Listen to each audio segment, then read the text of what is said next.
Sir Mukesh Ambani గారి కొడుకు పెళ్లిలో అతిథిగా పాల్గొన్న రామ్ చరణ్ గారికి అవమానం జరిగిందని చెప్పేసి ఉపాసన గారి మేకప్ ఆర్టిస్ట్ చెప్పినట్టుగా వార్తలు బయటకు వస్తున్నాయి సార్.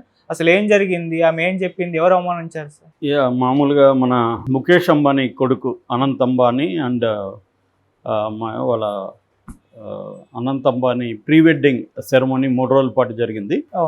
దానికి ఆంధ్రప్రదేశ్ మన తెలుగు ఇండస్ట్రీ నుంచి ఓన్లీ రామ్ చరణ్ అండ్ ఉపాసన వీళ్ళిద్దరికీ ఆహ్వానం ఉంది. వీళ్ళిద్దరు వెళ్ళారు కూడా ప్రత్యేకమైన ఫ్లైట్లో.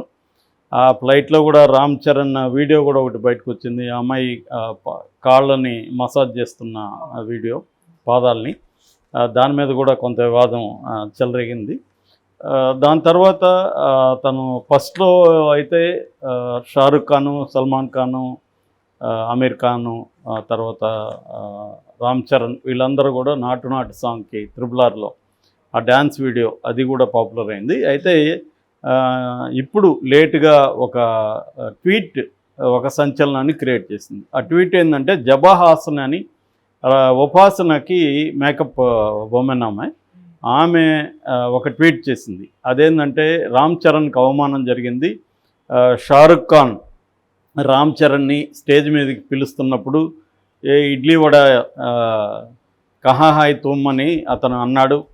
సో ఇది ఘోరమైన అవమానం. అదేవిధంగా రేపు షారుఖ్ ఖాన్నో, సల్మాన్ ఖాన్నో, అమీర్ ఖాన్నో వడాపావనో, పావు బజ్జీ అని పిలిస్తే వాళ్ళు గమ్మునుంటారా అనేది ఆమె పోస్ట్ పెట్టింది. దానికి నిరసనగా నేను వాకౌట్ చేశాను ఆ ఫంక్షన్ నుంచి అని కూడా ఆమె పోస్ట్ పెట్టింది.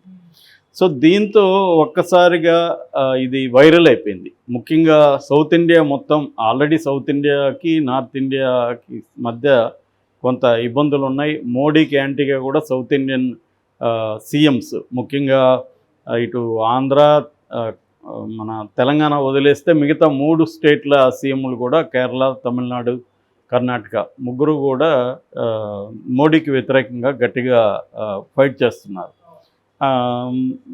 సో ఈ కాంటెక్స్ట్లో ఇది కూడా ఒక రకమైన south India versus north India kind of feeling అయితే అందరిలో వచ్చింది. ఇది బాగా వైరల్ అయిపోయింది. కాకపోతే ఉపాసన కానీ లేకపోతే రామ్ చరణ్ కానీ ఎందుకు దీని పట్ల మాట్లాడలేదనేది ఒక అంశము. రెండవది, ఉపాసనకి తెలియకుండా, ఉపాసనకి చెప్పకుండా ఈ జబాహాసన్ మేకప్ ఉమెన్ ఎవరైతే ఉన్నారో ఆమె ఇలాంటి ట్వీట్ చేస్తుందా? సో ఉపాసన వాళ్ళే చేయించారేమో ఈమె దగ్గర, వాళ్ళు డైరెక్ట్గా చెప్పలేక ఇలా చేయించారేమో అన్న ఊహాగానాలు కూడా ఉన్నాయి. అయితే దీన్ని సపోర్ట్ చేసుకోవడానికి షారుఖ్ ఖాన్ ఫ్యాన్స్ ఏం చెప్తున్నారంటే ఆయన ఏమీ అవమానించలేదు, ఆయన సరదాగా అన్నారు. యాక్చువల్గా 1 2 4 అనే సినిమాలో ఈ డైలాగ్ ఉంది, దాన్ని ఆయన వాడారు. యాక్చువల్గా రామ్ చరణ్ని రజనీకాంత్తో పోల్చారు, దీంట్లో అవమానం ఏమీ లేదు అనేది వాళ్ళు సమర్థించుకుంటున్నారు. దాంతో ఇంకా కోపంతో ఫ్యాన్స్ కానీ వీళ్ళందరూ కూడా ఈసారి మేము షారుఖ్ ఖాన్ సినిమా ఏదొచ్చినా సౌత్ ఇండియాలో బాయ్కాట్ చేస్తామని వీళ్ళు ప్రకటిస్తూ ఉన్నారు. సో దీంతో ఫుల్ స్టాప్ పెడతాడా షారుఖ్ ఖాన్, సారీ చెప్తాడా అనేది చూడాలి. షారుఖ్ ఖాన్ అయితే సరదాగానే దాన్ని పిలిచాడు. అప్పుడైతే మన రామ్ చరణ్ కూడా ఏమి అబ్జెక్ట్ చేయలేదు. మేబీ తర్వాత ఏమన్నా వాళ్ళు అక్కడ చేయడం బాగుండదు అనుకొని ఈమె ద్వారా చేయించారా అనేది తెలీదు. ఏదేమైనా అది కాంటెక్స్ట్ని బట్టి ఉంటుంది. మనం కూడా ఎవరినైనా రే సాంబార్ వడ, ఇడ్లీ వడ అని పిలుస్తూ ఉంటారు కొంతమంది. తమిళ వాళ్ళని కూడా రే సాంబార్ అని పిలుస్తుంటారు. అదేంటంటే వాళ్ళ చనువుని బట్టి, ఆ ప్లేస్ని బట్టి. ఇప్పుడు ప్రైవేట్గా మన ఇద్దరం ఉన్నప్పుడు, మన ఇద్దరం ఫ్రెండ్స్ అయినప్పుడు నేను నిన్ను ఎలా పిలిచినా పర్వాలేదు, నువ్వు ఎలా పిలిచినా పర్లేదు.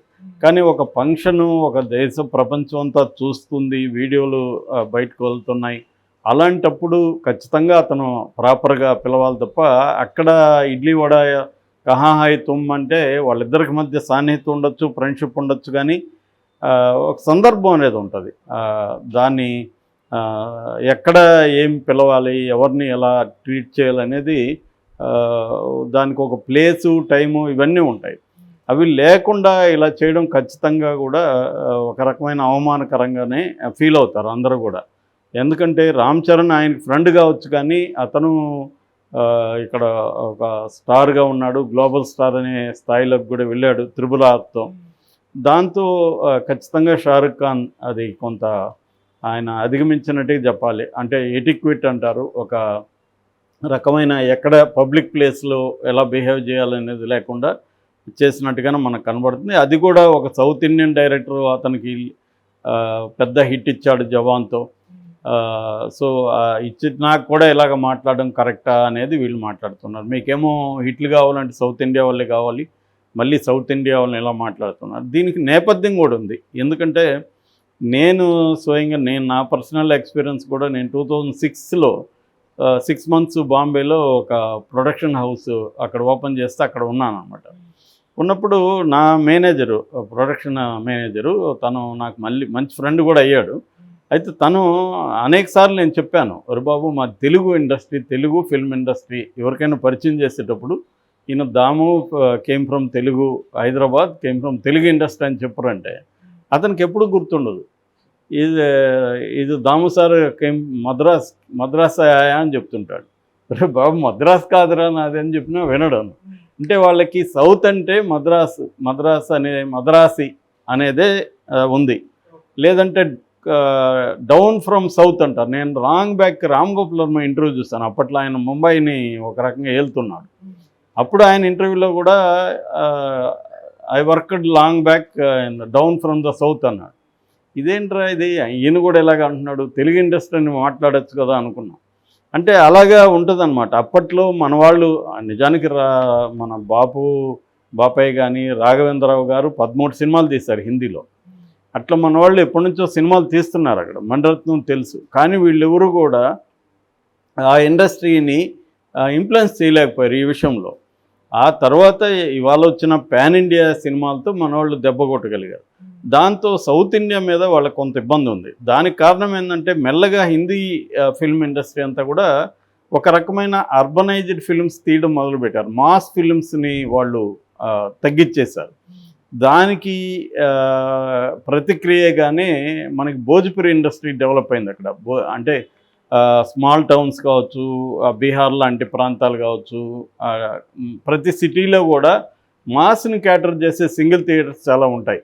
ఈ మాస్ని క్యాటర్ చేసే సినిమాలు హిందీలో తగ్గిపోయేసరికి భోజ్పురి ఇండస్ట్రీ విపరీతంగా పికప్ అయ్యి మన తెలుగు, తమిళ ఈ సినిమాలు రీమేక్లు అక్కడ ఎక్కువ చేయడం భోజ్పురిలో అవి ఇది అవ్వడం జరిగింది. దాని తర్వాత మన సినిమాలని రీమేక్ చేయడం, ఆ మాస్ అప్పీల్ ఇవన్నీ జరిగాయి.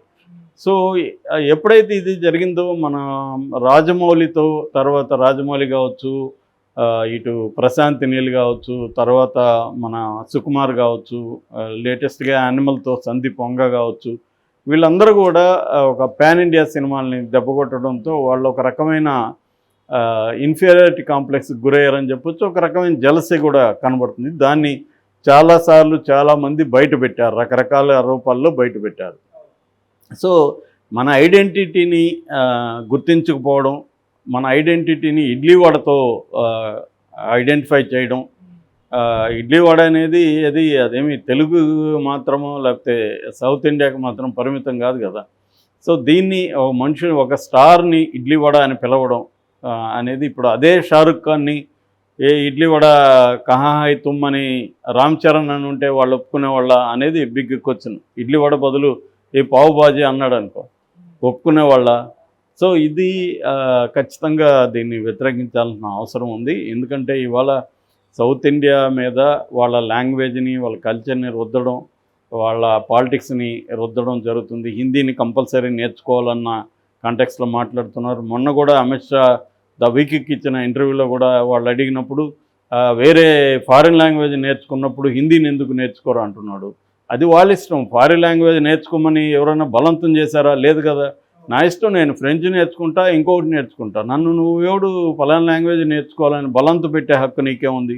నువ్వు నేర్చుకుంటున్నావా? మా తెలుగు నేర్చుకుంటున్నావా? మా తమిళ్ నేర్చుకుంటున్నావా? లేదు కదా. సో ఇది లాంగ్వేజ్ పాలిటిక్స్ అంటారు దీన్ని. లాంగ్వేజ్ పాలిటిక్స్ అనేది ఒక ప్రాంతానికి సంబంధించిన భాషని, అదేమి హిందీ అనేది తమిళ వాళ్ళకో తెలుగు వాళ్ళకో కంపల్సరీ కాదు కదా. సో వాళ్ళు హిందీ వాళ్ళు హైదరాబాద్లో ఉన్న, చెన్నైలో ఉన్న, బెంగళూరులో ఉన్న, కేరళలో ఉన్న మన లాంగ్వేజ్ 4 పదాలు కూడా నేర్చుకోరు. వాళ్ళు 20 ఏళ్ళు ఉన్నా కూడా వాళ్ళ హిందీలో మనం మాట్లాడాలి తప్ప వాళ్ళు తెలుగులో ఒక 4 పదాలు నేర్చుకోవడం అనేది జరగదు. సో ఇటువంటప్పుడు ఆ భాషని మనం ఎందుకు నేర్చుకోవాలా అన్న ఇది మన దీంట్లో కూడా ఉంటుంది.